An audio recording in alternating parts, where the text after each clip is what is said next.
You're nothing but an overpaid babysitter for test tubes." Rita's voice echoed through the laboratory hallway, her words hitting me like a physical blow. I stood there, gripping my clipboard tighter, watching my supervisor's face twist with the same disdain she had shown me for months. The fluorescent lights overhead buzzed ominously, casting harsh shadows across the pristine white walls of Betrayal Medical Center in Memphis, Tennessee. My name is Janet Morrison, and at 57 years old, I had dedicated my entire career to laboratory medicine. For the past 12 years, I had served as the certified laboratory director at Betrayal, overseeing all diagnostic testing operations that kept this mid-size clinic running. What Rita Henderson, my direct supervisor, failed to understand was that my position wasn't just a job. It was the backbone that held the entire diagnostic operation together. "Rita, you know the federal regulations require my specific certifications for this lab to maintain its operational status," I said, keeping my voice steady despite the knot forming in my stomach. "Without a certified laboratory director with my credentials, we cannot legally perform any diagnostic testing." She rolled her eyes, dismissing my concerns with a wave of her manicured hand. "Please, Janet, any competent technician can handle what you do. You act like you're some irreplaceable genius, when really you just sign off on paperwork all day." I felt my heart sink as I realized she truly believed her own words. Rita had been promoted to operations supervisor 6 months ago, fresh from the corporate headquarters with an MBA and zero understanding of medical laboratory regulations. She saw dollar signs where she should have seen compliance requirements. And my annual salary of $120,000 looked like an easy target for budget cuts. The clinical laboratory improvement amendments require specific board certifications and continuing education that I maintain, I explained, trying one more time to make her understand. My credentials are tied directly to our laboratory license. If I leave, the entire diagnostic operation shuts down until a replacement with equivalent qualifications can be found and approved. Rita's laugh was sharp and dismissive. "You're being dramatic as usual. Dr. Patricia Coleman will be back from her medical conference next week, and I'm sure she'll appreciate the cost savings I'm implementing." She leaned against the doorframe, her arms crossed, already mentally spending the money she thought she was saving. "Face it, Janet. Your time here is coming to an end." The ominous warning in her tone sent chills down my spine.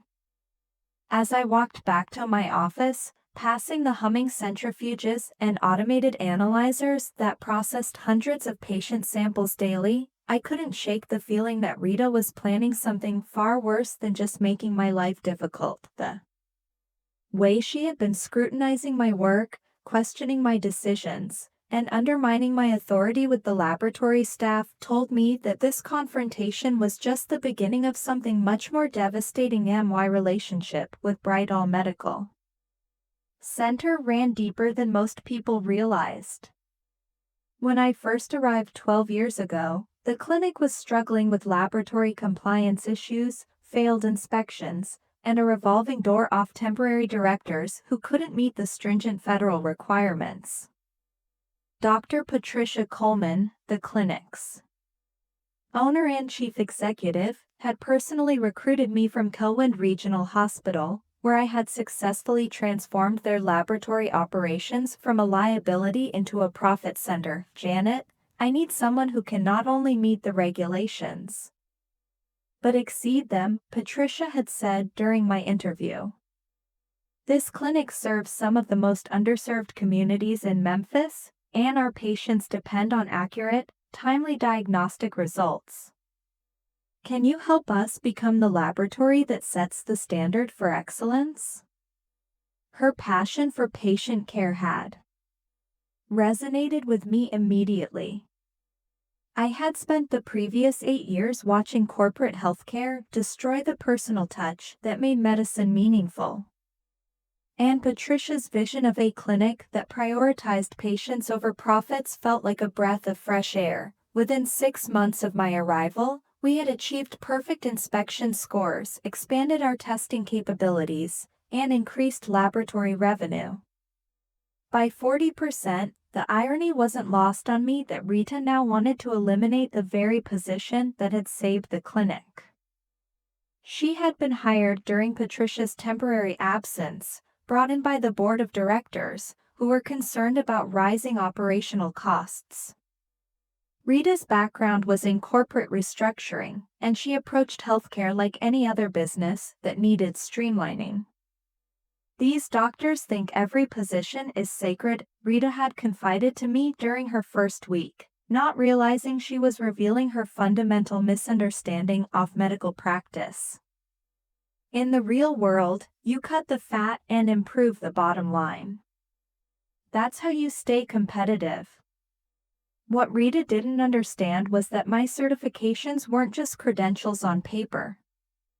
They were federal requirements that carried the force of law. The Clinical Laboratory Improvement Amendments established by Congress and enforced by the Centers for Medicare and Medicaid Services didn't care about budget concerns or corporate efficiency. Without a qualified laboratory director, our facility would lose its ability to perform any diagnostic testing from basic blood work to complex molecular diagnostics. I had tried repeatedly to explain this to Rita, even providing her with copies of the relevant regulations in our current licensing documentation, but she dismissed my concerns as job protection tactics, convinced that I was exaggerating the importance of my role to maintain my position and salary. The most troubling aspect of Rita's attitude was her complete disregard for patient safety. Our laboratory processed nearly 2,000 patient samples per week, providing critical diagnostic information that guided treatment decisions for everything from diabetes management to cancer detection. The thought of disrupting this essential service because of budget cuts made my stomach turn. As I reviewed the day's quality control results and signed off on the final batch of patient reports, I couldn't help but wonder what would happen if Rita actually followed through on her threats. The patients who depended on our services, the physicians who trusted our results, and the reputation Patricia had worked so hard to build, all of it would be at risk because Rita couldn't see beyond the numbers on a budget spreadsheet. The breaking point came on a Tuesday morning in late October, exactly 3 days before Patricia was scheduled to return from the International Laboratory Medicine Conference in San Diego. I arrived at work to find Rita waiting in my office, a manila folder spread across my desk and a triumphant smile plastered across her face. "Good morning, Janet," she said, her tone sickeningly sweet. "I hope you had a wonderful weekend because it's going to be your last as an employee of Brighthall Medical Center." My blood ran cold. "What are you talking about?" She gestured to the papers on my desk with theatrical flair. "I've been reviewing your performance metrics and frankly, they don't justify your inflated salary. The board has approved my recommendation to restructure the laboratory operations, and that restructuring doesn't include your position." I stared at the termination paperwork, my hands trembling as I read the effective date today. "Rita, you cannot do this. The federal regulations explicitly require." "I've already spoken with Human Resources," she interrupted, clearly enjoying her moment of power. "Your employment is terminated effective immediately. Security will escort you out once you've gathered your personal belongings." The crushing realization hit me like a physical blow. She was actually doing it. After months of threats and intimidation, Rita was following through on her plan to eliminate my position. And she genuinely believed she could operate the laboratory without a certified director. You don't understand, I said, trying to keep the desperation out of my voice. My certifications are directly tied to her laboratory license. When I'm terminated, the automatic revocation clause in my employment agreement triggers and our federal certification becomes invalid immediately. Rita's smile faltered for just a moment, before returning with renewed smugness, "But that's just scare tactics, Janet. Any of our senior technicians can handle the paperwork while we find a cheaper replacement." This isn't about paperwork, I said, pulling up the federal database on my computer. Look at this. Our laboratory license number is tied to my National Credentialing Agency certification. When my employment status changes to terminated, the system automatically flags our license as non-compliant. She leaned over my shoulder, squinting at the screen. That's just bureaucratic nonsense. We'll call them and explain the situation. There's no explaining, I said, my voice growing stronger as I realized the magnitude of what she was about to unleash. Federal law doesn't have exceptions for budget cuts or staffing changes. Without a qualified director, we cannot legally perform any diagnostic testing. Not blood work, not urinalysis, not molecular diagnostics, nothing. Rita's confidence was beginning to crack, but her pride prevented her from backing down. You're being dramatic as usual. The laboratory will function just fine without you. As security arrived to escort me out, I looked back at the laboratory that had been my professional home for over a decade. The humming equipment, the dedicated staff, the thousands of patient samples that would soon have nowhere to go.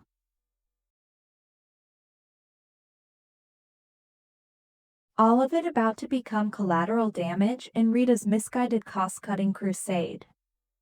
The most heartbreaking part was knowing that Patricia would return to find her life's work in ruins, destroyed by someone who had never understood what they were actually managing. The moment I stepped out of Brightall Medical Center for the last time, my phone began buzzing with notifications. The federal database systems were already processing my employment termination, and the automatic alerts were cascading through the regulatory network like digital dominoes falling in rapid succession. I sat in my car in the parking lot, watching through the windows as Rita strutted through the laboratory, presumably explaining to the stunned staff that business would continue as usual. The irony was almost amusing if it weren't so devastating. Within hours, she would discover that confidence couldn't override federal LAWDMY. Phone rang, displaying the number for Wellspring Medical Group, Brightall's primary competitor across town. Dr. Harrison Blake, their chief executive, was calling personally. "Janet, I just received an automated notification that your credentials have been revoked at Brightall," he said, his voice filled with concern. "Are you all right?" What happened? Harrison and I had maintained a professional relationship over the years, often collaborating on complex cases that required specialized testing capabilities. Despite being competitors, we shared a mutual respect for laboratory excellence and patient care standards. Rita Henderson terminated my employment this morning, I explained, feeling the weight of the situation settling over me. She believes any technician can replace me and doesn't understand the regulatory requirements. There was a long pause before Harrison spoke again. "Janet, this is catastrophic for them. Without your certifications, they can't perform any diagnostic testing." "Are you telling me Rita doesn't understand that she just shut down their entire laboratory operation?" That's exactly what I'm telling you, I replied, watching as confused technicians began gathering in the laboratory windows, probably wondering why their computer systems were displaying error messages. She thinks this is just administrative paperwork that can be sorted out with a phone call. Harrison's next words caught me completely off guard. Janet, I've been hoping for an opportunity to expand our laboratory operations, and frankly, I've always believed you were wasted at Brightall. What would you say to joining Wellspring as our Director of Laboratory Operations? The position comes with equity participation and a significant salary increase. I felt my breath catch. Harrison, I appreciate the offer, but I just lost my job this morning. Are you sure this is the right time for such a conversation? This is exactly the right time, he said firmly. Brightall is about to lose every single laboratory patient when word gets out that they can't perform testing. Those patients will need somewhere to go, and I want Wellspring to be ready to serve them with the highest quality laboratory services available. Under your leadership, we could become the premier diagnostic center in Memphis. As we spoke, I watched Rita emerge from the building, her face no longer triumphant, but confused and increasingly panicked. She was holding her phone to her ear, presumably dealing with the first wave of system alerts and regulatory notifications. The timing is certainly interesting, I admitted, feeling a spark of something I hadn't experienced in months. Hope mixed with the delicious anticipation of poetic justice. What kind of timeline are you considering? I can have the paperwork ready by tomorrow morning. Harrison said, our board has already approved the expansion budget, and frankly, acquiring Brightall's patient base would accelerate our growth timeline by at least 2 years. The perfect symmetry of the situation wasn't lost on me. Rita had eliminated me. Positioned to save money, only to hand our entire patient base to the competition along with their most qualified laboratory director. The financial impact would be devastating. Not just the immediate loss of laboratory revenue, but the long-term damage to Brightall's reputation and patient relationships. Harrison, I'm very interested in discussing this opportunity, I said, watching. As more Brightall staff members gathered in the parking lot, clearly dealing with some kind of crisis inside the building. When can we meet? How about this afternoon? I have a feeling your former employer is about to have a very difficult day, and I'd like to be prepared to help those displaced patients as quickly as possible. As I drove away from Brightall, I couldn't help but smile at the irony. Rita's attempt to eliminate what she saw as unnecessary expense was about to become the most costly mistake in the clinic's history. By 2 p.m. that same day, the full scope of Rita's catastrophic decision was becoming clear throughout Memphis's medical community. I was sitting in Harrison's executive conference room at Wellspring Medical Group, reviewing the generous offer package he had prepared when his assistant knocked on the door. Dr. Blake, I'm sorry to interrupt, but we're receiving calls from several physician offices asking about emergency laboratory services, she said. Apparently, Brightall Medical Center has suspended all diagnostic testing indefinitely. Harrison and I exchanged knowing glances. The news was spreading faster than we had anticipated, which meant the regulatory agencies had wasted no time in notifying healthcare providers about Brightall's non-compliance status. How many calls? Harrison asked. 17 in the past hour, she replied. And Dr. Morrison, there are several messages specifically asking for you by name. Word is getting out that you're no longer with Bridal. The validation felt bittersweet. These were physicians who trusted my work, who had relied on the quality and accuracy of our laboratory results to guide their patient care decisions. Now, they were scrambling to find alternative testing facilities because Rita had dismissed my warnings as job protection tactics. My phone buzzed with a text message from Dr. Sarah Chen, one of Brital's primary referring physicians. Janet, heard about the lab closure. Can you recommend alternative testing facilities? My diabetic patients need their monitoring results. SAP. Then another from Dr. Michael Torres. What's happening at Bridal? Our morning lab orders are all being rejected by the system. And another from Dr. Rebecca Foster. Janet, please tell me this is temporary. We have cancer patients who need their staging results this week. Each message reinforced the human cost of Rita's decision. These weren't just abstract regulatory violations. They were real patients with urgent medical needs who were now caught in the chaos of Rita's incompetence. Harrison, I need to accept your offer, I said, setting my phone aside. These patients can't wait for Bridal to figure out their regulatory nightmare. I was hoping you'd say that, Harrison replied, sliding the contract across the table. With your reputation and relationships, we can have these physicians transferring their laboratory orders to Wellspring by tomorrow morning. As I signed the agreement, that would make me Wellspring's Director of Laboratory Operations with a 30% salary increase and equity participation. My phone rang. The caller ID showed Patricia Coleman's number. She was calling from San Diego. Janet, please tell me what I'm hearing isn't true. Patricia's voice was strained with panic.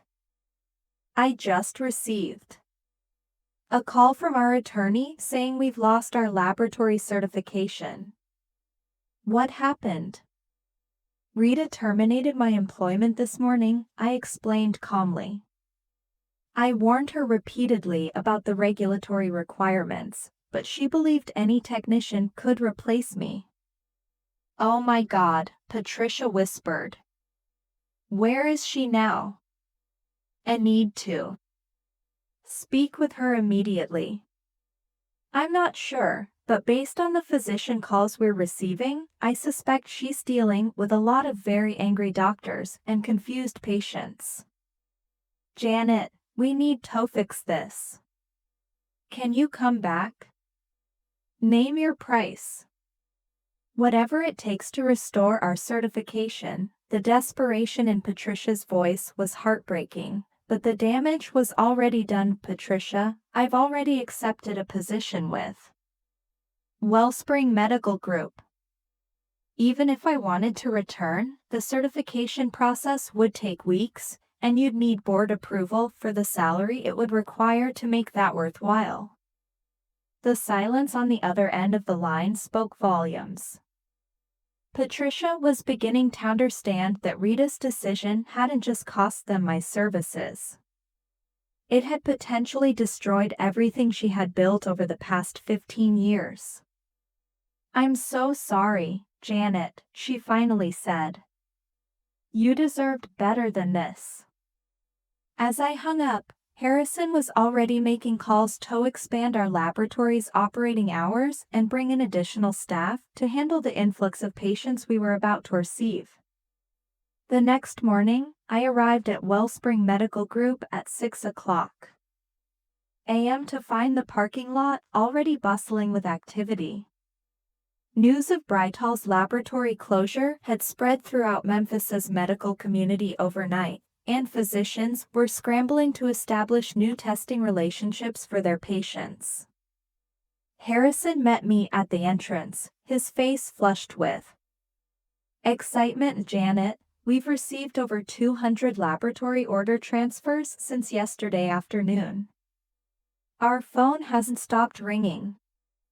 As we walked through Wellspring's expanded laboratory facility, I could see the staff preparing for what was clearly going to be the busiest day in the clinic's history. The contrast with me last day at Brightall couldn't have been more stark. Instead of confusion and panic, there was organized efficiency and professional excitement. Dr. Morrison called out Lisa Chen, one of Wellspring's senior laboratory technicians. "We're so honored to have you join our team. The physicians have been asking specifically for your oversight on their complex cases." The warmth of the welcome was overwhelming after months of Rita's hostility and disrespect. These professionals understood and valued laboratory expertise, and they were genuinely excited about the expansion opportunities my arrival represented.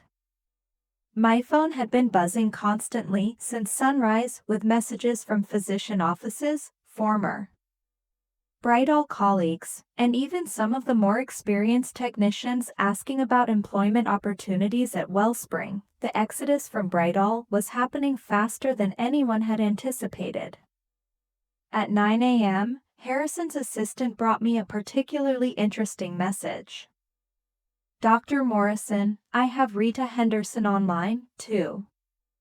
She says it's urgent and concerns regulatory compliance." I looked at Harrison, who nodded encouragingly. "Take it. I'm curious to hear what she has to say." "Janet, thank God you answered." Rita's voice was completely different from yesterday's smugness. Now she sounded desperate and exhausted. "I need your help. The federal agencies are saying we can't reopen the laboratory without a certified director.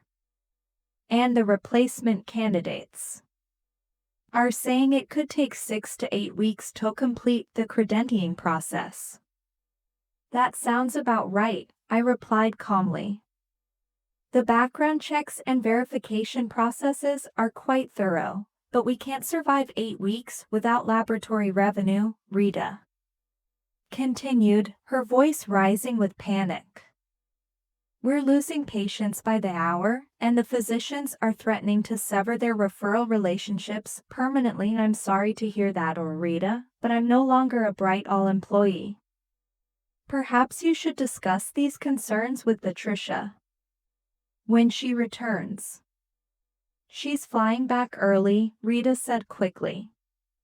"She'll be here this afternoon, and she wants to meet with you about returning.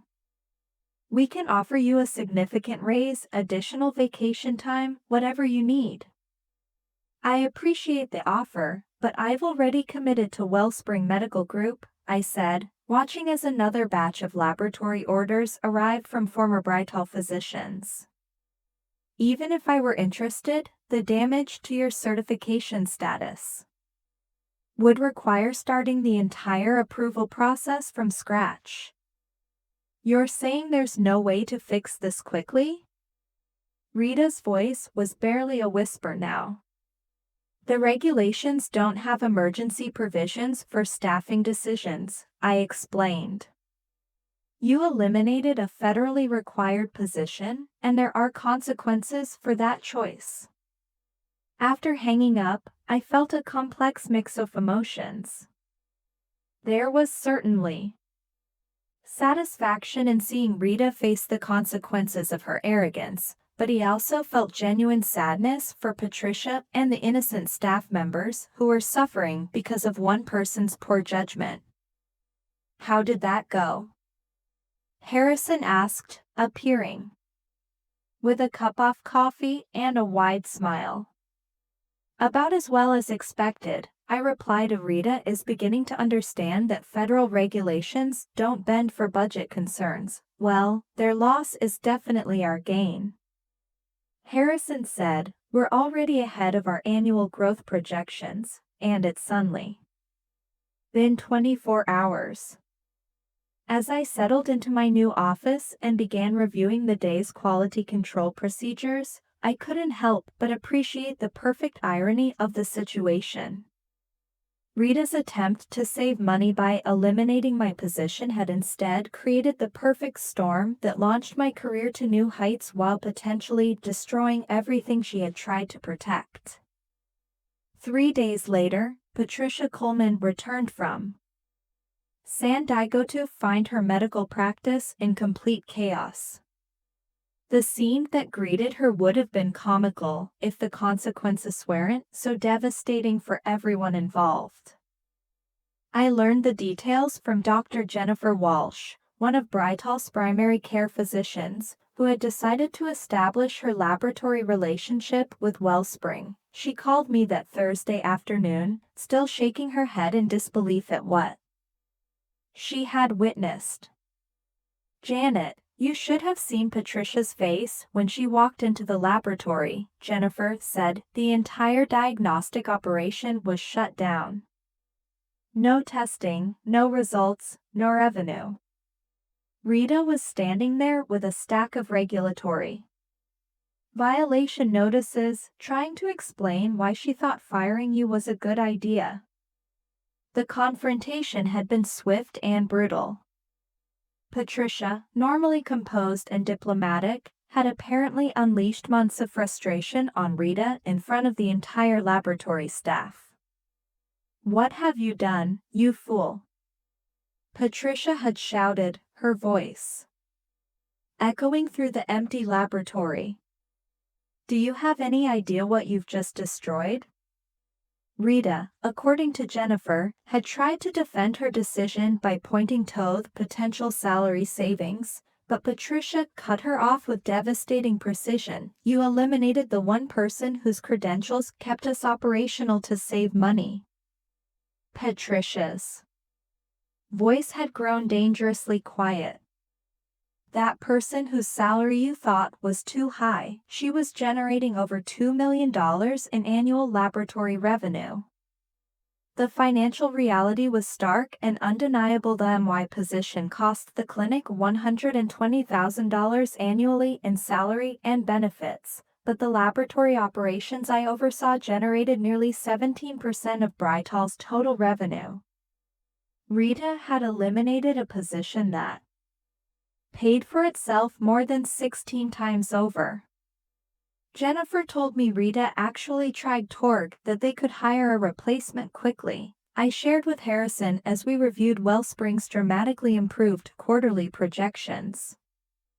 Patricia apparently laughed, the bitter kind of laugh, and told her that the credentialing process alone would take 2 months, assuming they could find someone willing to join a clinic that had just demonstrated such spectacular regulatory incompetence. The immediate closure of Brightal's laboratory had created a domino effect that went far beyond lost revenue. Patient relationships that had taken years to build were severed overnight. Referring physicians, unable to trust a clinic that couldn't maintain basic operational compliance, were transferring their patients to other facilities. Insurance companies were demanding explanations for the sudden cessation of diagnostic services. By the end of October, just 2 weeks after my termination, the full scope of Rita's catastrophic decision had become clear throughout Memphis's medical community. Brightal Medical Center, once a respected mid-sized clinic serving over 8,000 patients, was facing potential closure. Patricia had called an emergency board meeting to address the crisis. And according to the rumors circulating through the medical community, she had presented them with 2 equally devastating options. Pay massive federal fines for operating without proper certification or permanently shutter the laboratory and lose nearly 20% of the clinic's revenue base. Meanwhile, Wellspring Medical Group was experiencing unprecedented growth.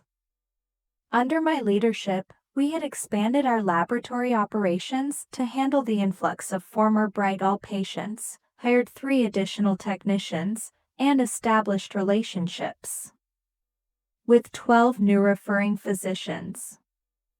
"Janet, The October numbers are extraordinary, Harrison announced during our weekly management meeting. We've increased laboratory revenue by 68% compared to last month, and patient satisfaction scores are at an all-time high. The success felt surreal after months of Rita's constant criticism and undermining. Here, my expertise was valued, and my decisions were respected. The laboratory staff looked to me for guidance rather than questioning my every move, and physicians called personally to express their appreciation for the quality of our diagnostic services. Rita, meanwhile, had become a pariah in Memphis's medical community. Word of her regulatory disaster had spread quickly, and her reputation for cost-cutting over compliance had made her unemployable at any serious healthcare facility. Patricia had terminated her employment within days of returning from San Diego, but the damage was irreversible. The most satisfying aspect of the entire situation was knowing that the patients were receiving better care. Wellspring's larger facility, more advanced equipment, and expanded testing capabilities meant that former Brightal patients were actually benefiting from Rita's short-sighted decision. Even as the clinic that had abandoned them faced potential bankruptcy, Rita Henderson's attempts to cut costs through regulatory ignorance ultimately cost Brightal Medical Center over $3 million in lost revenue and forced the clinic into bankruptcy proceedings within 6 months. She never found another position in healthcare management, her reputation permanently destroyed by the most expensive personnel decision in Memphis medical history. Patricia Coleman, despite her efforts to salvage the practice, was forced to sell the remaining assets to cover federal fines and patient compensation claims. As I stood in my corner office at Wellspring Medical Group, reviewing our year-end reports that showed record-breaking growth and patient satisfaction, I reflected on the strange journey that had brought me here. Rita's arrogance and ignorance had inadvertently launched me into the most successful phase of my career, proving that sometimes the sweetest revenge is simply allowing incompetent people to face the full consequences of their own poor decisions.